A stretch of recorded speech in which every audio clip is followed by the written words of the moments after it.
Pernah nggak sih kalian bertanya, kalau sebuah perusahaan cuma menyewa aset, misalnya mobil, gedung, atau mesin produksi, kenapa aset itu bisa muncul di laporan keuangannya? Nah, ternyata dunia akuntansi punya cara pandang yang cukup unik terhadap transaksi sewa. Bahkan sejak hadirnya PSAK 73 yang mengadopsi IFRS 16, hampir semua transaksi sewa harus dicatat sebagai aset dan liabilitas di neraca perusahaan. Jadi, walaupun barangnya belum dimiliki secara hukum, dalam beberapa kondisi, perusahaan dianggap menguasai manfaat ekonominya. Sederhananya, sewa atau lease adalah perjanjian antara dua pihak. Pihak pertama disebut leaser, yaitu pemilik aset, sedangkan pihak kedua disebut lease, yaitu pihak yang menggunakan aset tersebut dengan membayar sejumlah uang secara berkala. Misalnya, sebuah perusahaan membutuhkan mesin senilai 1 miliar, daripada langsung membeli dan mengeluarkan uang besar di awal, perusahaan bisa menyewa mesin tersebut selama beberapa tahun. Sekilas terlihat seperti menyewa biasa, tapi dalam banyak kasus, manfaat yang diterima perusahaan itu hampir sama seperti ketika memiliki aset tersebut. Dan disinilah akuntansi mulai melihat lebih dalam lagi daripada sekadar status kepemilikan. Kenapa perusahaan itu suka menyewa? Nah, kalau dipikir-pikir, membeli aset secara langsung itu memang tidak selalu menjadi pilihan yang terbaik. Ada beberapa alasan mengapa perusahaan itu lebih memilih menyewa. Yang pertama, perusahaan itu bisa mendapatkan pembiayaan hingga 100% tanpa harus mengeluarkan uang muka yang besar. Kemudian yang kedua, perusahaan terlindung dari risiko teknologi yang cepat usang. Bayangkan sebuah perusahaan itu menyewa komputer selama 3 tahun. Ketika masa sewa berakhir, mereka bisa mengganti ke teknologi yang lebih baru tanpa perlu repot menjual komputer yang lama gitu. Kemudian yang ketiga, sewa memberikan fleksibilitas yang lebih tinggi dibandingkan pinjaman konvensional. Dan yang menarik, pembayaran sewa itu seringkali dapat memberikan manfaat perpajakan karena dapat diakui sebagai beban. Nah, dulu dunia akuntansi membagi sewa menjadi 2 jenis, yaitu operating lease dan juga finance lease. Kalau operating lease itu aset dan utangnya itu tidak perlu muncul di neraca. Akibatnya banyak perusahaan terlihat memiliki utang itu yang kecil, padahal sebenarnya dia memiliki komitmen pembayaran sewa yang sangat besar gitu. Bayangkan ada maskapai penerbangan yang menyewa puluhan pesawat selama bertahun-tahun. Nah, kalau seluruh kewajiban sewanya itu tidak dicatat, laporan keuangan itu bisa terlihat jauh lebih sehat daripada kondisi sebenarnya. Karena itulah lahir IFRS 16 yang kemudian diadopsi menjadi PSAK 73. Standar itu mengubah cara pandang akuntansi. Fokusnya itu bukan lagi siapa yang memiliki aset, tetapi siapa yang mengendalikan manfaat ekonominya. Nah, karena itulah hampir semua sewa itu sekarang harus dicatat dalam neraca lease. Nah, ini bagian yang paling penting. Ketika perusahaan menyewa sebuah aset, perusahaan memang belum memiliki aset tersebut, tetapi perusahaan memiliki hak untuk menggunakan aset itu. Hak inilah yang disebut sebagai ROU. Misalnya, sebuah perusahaan menyewa gedung selama 10 tahun. Secara hukum, gedung itu masih milik pemilik gedung. Namun, selama 10 tahun tersebut, manfaat ekonominya digunakan oleh penyewa. Maka, akuntansi menganggap hak penggunaan itu sendiri sebagai sebuah aset. Jadi yang dicatat itu bukan gedungnya, melainkan hak menggunakan gedung tersebut. Nah, konsep ini menjadi inti dari PSAK 73. Kenapa muncul utang juga nih? Kalau ada aset, biasanya ada sumber dananya. Dalam transaksi sewa, perusahaan memiliki kewajiban untuk membayar sewa di masa depan. Kewajiban inilah yang disebut sebagai liabilitas sewa. Jadi, ketika kontrak sewa itu dimulai, perusahaan mencatat debit, aset hak guna, kemudian kredit, liabilitas sewa. Gitu. Nah, dengan kata lain, aku memperoleh hak menggunakan aset, tetapi aku juga punya kewajiban untuk membayar sewa. Makanya aset dan utang itu muncul secara bersamaan. Bagaimana sih nilai utang sewa itu ditentukan? Nah, pertanyaannya itu sekarang, kalau pembayaran sewanya itu dilakukan selama bertahun-tahun, nilai utangnya dihitung bagaimana? Jawabannya menggunakan konsep present value atau nilai kini. Karena uang 100 juta hari ini itu tidak sama nilainya dengan 100 juta 5 tahun lagi, maka seluruh pembayaran sewa masa depan didiskontokan terlebih dahulu menjadi nilai saat ini. Hasil perhitungan itulah yang menjadi nilai awal liabilitas sewa. Kemudian ada contoh sederhananya nih, misalkan perusahaan itu menyewa mesin, nilai mesinnya itu 100 juta nih. Masa sewanya itu 5 tahun, bunganya 10%, cicilan tahunan itu 26.380.000. Saat kontrak dimulai, debit aset hak gunanya itu 100 juta, di kreditnya liabilitas sewa 100 juta. Kemudian pada akhir tahun pertama, perusahaan membayar cicilan, namun cicilan ini ternyata terdiri dari dua bagian, yaitu yang pertama beban bunga, kemudian yang kedua pelunasan pokok utang. Misalnya bunga tahun pertama itu 10% dikali 100 juta sama dengan 10 juta, sedangkan sisanya itu digunakan untuk mengurangi utang pokoknya.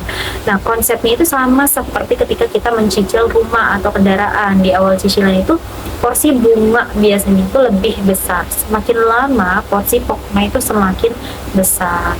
Nah, meskipun hanya berupa hak penggunaan, aset hak guna itu tetap memiliki masa manfaat, karena itu harus disusutkan. Logikanya sederhana, semakin lama masa sewa berjalan, semakin sedikit manfaat yang tersisa dari hak tersebut. Misalnya hak menggunakan gedung selama 10 tahun. Nah, setelah 5 tahun berlalu, setengah manfaat ekonominya sudah digunakan.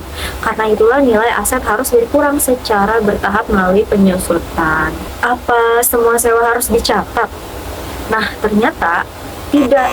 PSAK 73 memberikan dua pengecualian. Yang pertama, itu sewa jangka pendek, yaitu 12 bulan atau kurang.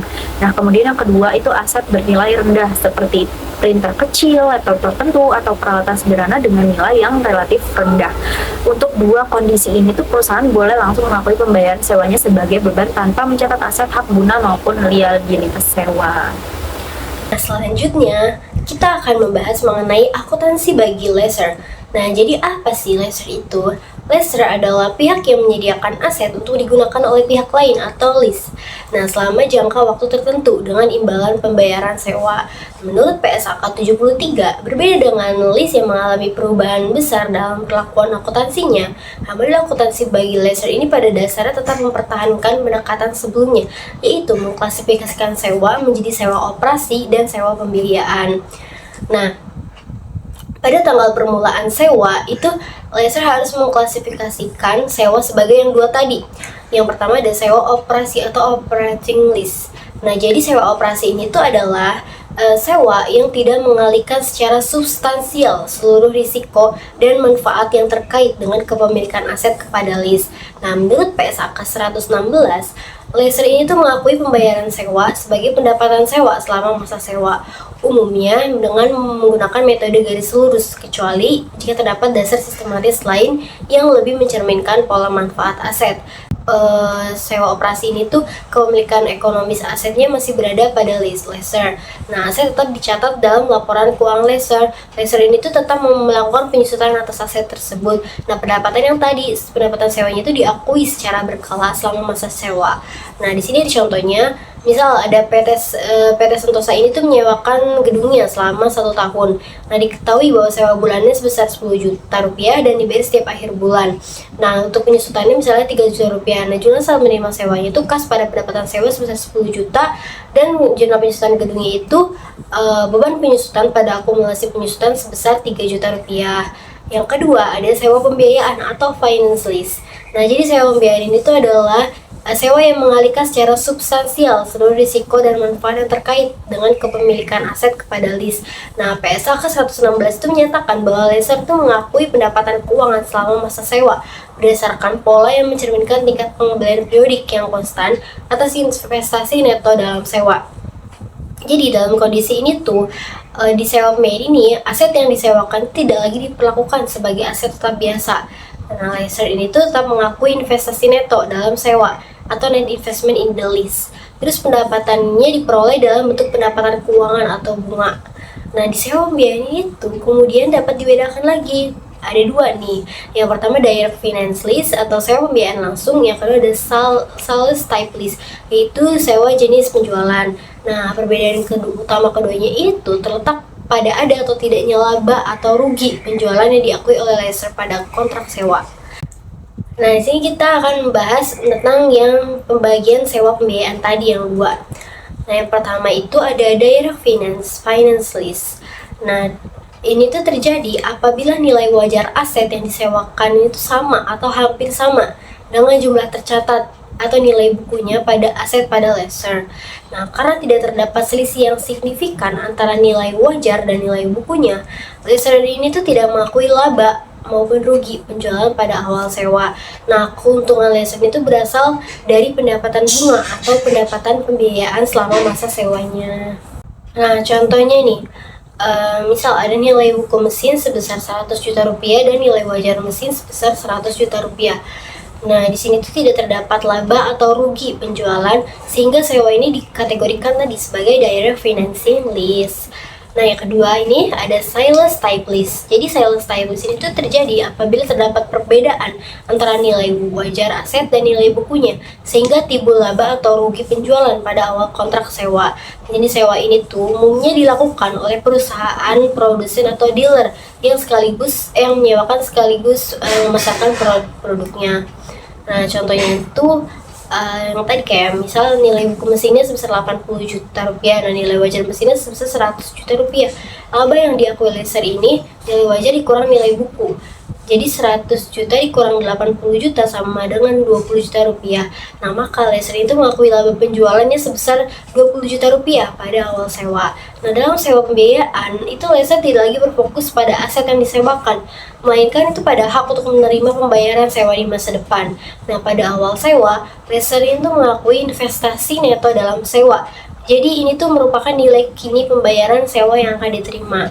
Nah, investasi neto dalam sewa sendiri itu terdiri atas piutang pembayaran sewa dan nilai residu yang tidak dijamin.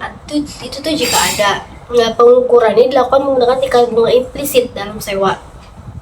Lalu PSAK 73 juga mengharuskan lessor mengungkapkan informasi yang memungkinkan pengguna laporan keuangan itu mengevaluasi. Yang pertama ada sifat aktivitas sewanya, yang kedua risiko yang terkait dengan aset yang disewakan, ketiga pendapatan sewa yang diperoleh, yang keempat ada investasi neto dalam finance lease, yang terakhir ada analisis jatuh tempo pembayaran sewa yang akan diterima, seperti itu.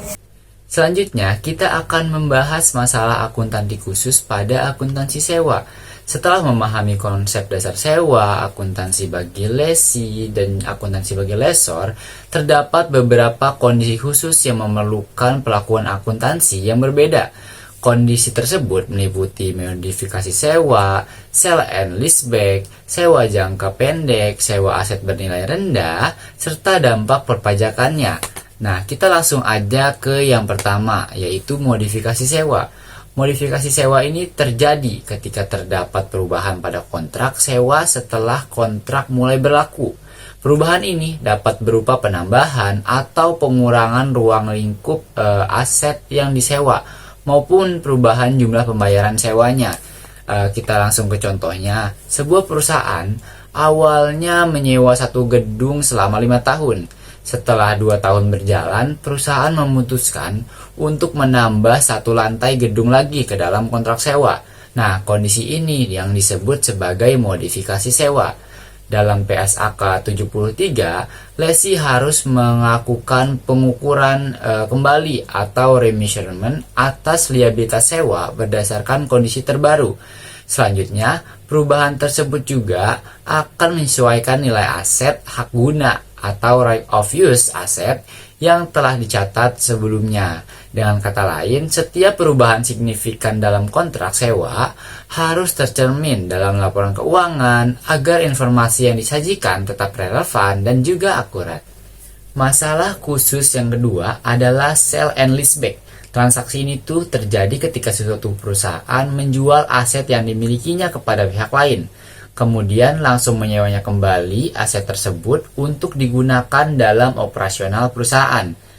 Misalnya, PT ABC ini ngejual gedung kantor kepada perusahaan investasi dengan harga 10 miliar rupiah.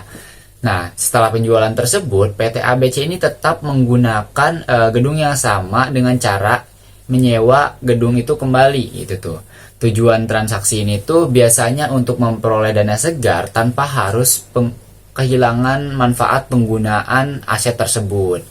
Namun, dari sisi akuntansinya, perlakuannya ini bergantung pada apakah transaksi penjualan tersebut memenuhi kriteria pengakuan penjualan menurut PSAK 72 tentang pendapatan dari kontrak pelanggan. jika memenuhi syarat sebagai penjualan, maka perusahaan ini dapat mengakui keuntungan atau kerugian atas penjualan tersebut. Sebaliknya, jika tidak memenuhi syarat, maka transaksi ini diperlakukan sebagai pembiayaan dan bukan sebagai penjualan. Selanjutnya adalah sewa jangka pendek. Jadi sewa jangka pendek adalah merupakan sewa yang memiliki masa sewa kurang dari 12 bulan atau 1 tahun dan tidak mengandung opsi pembelian asetnya. PSAK 73 ini memberikan kemudahan bagi lesi untuk tidak mengakui aset, hak guna maupun liabilitas sewa atas jenis ini.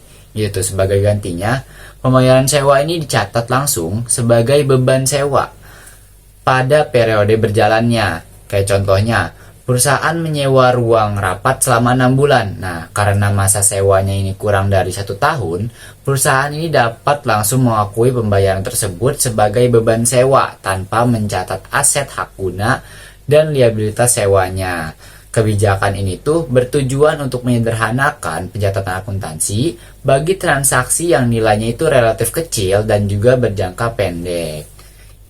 Masalah yang keempat yaitu sewa aset bernilai rendah atau low value asset. Nah, PSAK 73 ini juga memberikan pengecualian bagi aset yang memiliki nilainya relatif rendah. Kayak contohnya itu ada laptop, printer, mesin fotokopi kecil, peralatan kantor sederhana. Nah, untuk aset-aset tersebut ini perusahaan ini tidak wajib mengakui aset hak guna dan liabilitas sewa. Jadi pembayaran sewanya itu cukup dicatat sebagai beban sewa selama periode penggunaan asetnya. Pengecualian ini diberikan karena biaya dan kompleksivitas pencatatannya itu seringkali tidak sebanding dengan nilai ekonomis aset yang disewakan. Nah, kita masuk nih ke masalah akuntansi khusus yang terakhir, yaitu dampak perpajakan.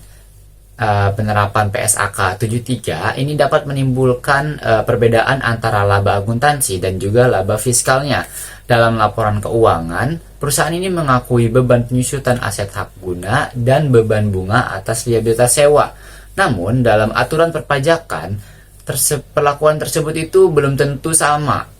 Nah, akibatnya muncul yang disebut dengan perbedaan temporer atau temporary difference. Perbedaan temporer ini dapat menimbulkan aset pajak tangguhan dan juga liabilitas pajak tangguhan. Nah, oleh karena itu, perusahaan ini perlu melakukan rekonsiliasi atas ketentuan akuntansi dan juga ketentuan perpajakan agar perhitungan pajak tetap sesuai dengan peraturan yang berlaku. Nah, sebagai kesimpulan, terdapat beberapa masalah akuntansi khusus dalam PSAK 73 yang perlu diperhatikan, yaitu modifikasi sewa, sell and leaseback, sewa jangka pendek, sewa aset bernilai rendah, dan juga dampak perpajakannya. Nah, pemahaman terhadap transaksi-transaksi khusus ini sangat penting karena dapat memengaruhi pengakuan, pengukuran, serta penyajian laporan keuangan dari perusahaan. Terima kasih.